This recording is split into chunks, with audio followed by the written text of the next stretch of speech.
نماز تو سکون کا ذریعہ ہے اور نماز کی وجہ سے ٹھنڈک نصیب ہوتی ہے، بلکہ خود حضور صلی اللہ علیہ وسلم نے نماز کے حوالے سے فرمایا کہ اللہ نے نماز کو میری آنکھوں کی ٹھنڈک بنائی۔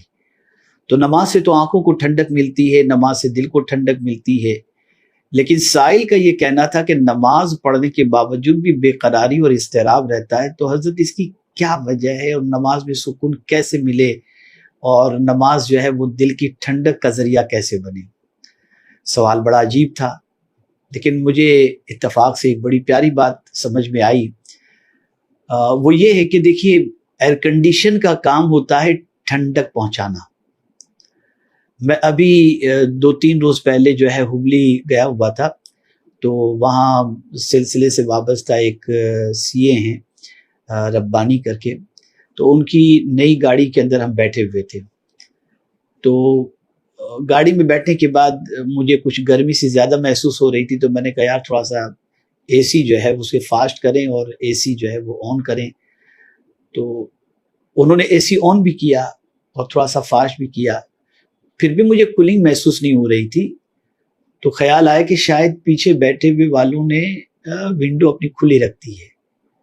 جس کی وجہ سے کولنگ نہیں ہو رہی ہے۔ بس مجھے یہ بات سمجھ میں آ گئی اچھی طریقے سے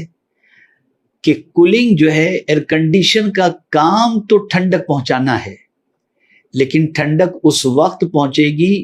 جب کھڑکیاں سب بند ہوں، تب کولنگ ہوگی اور تب ٹھنڈک پہنچے گی۔ اسی طریقے سے نماز اس وقت ٹھنڈک پہنچائے گی جب ہماری آنکھوں کی کھڑکی گندی چیزوں کو دیکھنے سے ہم بند کر دیں اور کانوں کو بری چیزوں کو سننے سے بند کر دیں اور زبان کو بری بات کہنے سے بند کر دیں۔ پھر آپ دیکھیے، جب آنکھوں سے ہم غلط چیز نہیں دیکھیں گے اور کانوں سے غلط چیز نہیں سنیں گے، ہم ان کو ہر غلط چیز سے بند کر دیں گے اور پھر اللہ کی بارگاہ میں کھڑے ہو کر کے نماز ادا کریں گے۔ واللہ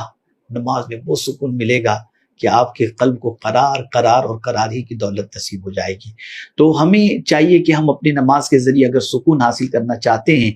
تو ہمیں ان برائیوں کی طرف سے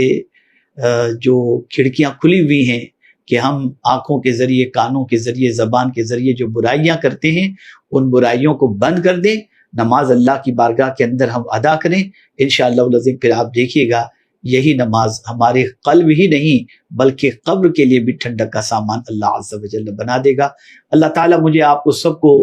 اسی طریقے سے نماز ادا کرنے کی توفیق نصیب فرمائے کہ بے حیائیوں سے بچتے ہوئے، برائیوں سے بچتے ہوئے، گناہوں سے بچتے ہوئے ہم نماز ادا کریں، تاکہ نماز ہمارے قلب کی ٹھنڈک کا ذریعہ بنے۔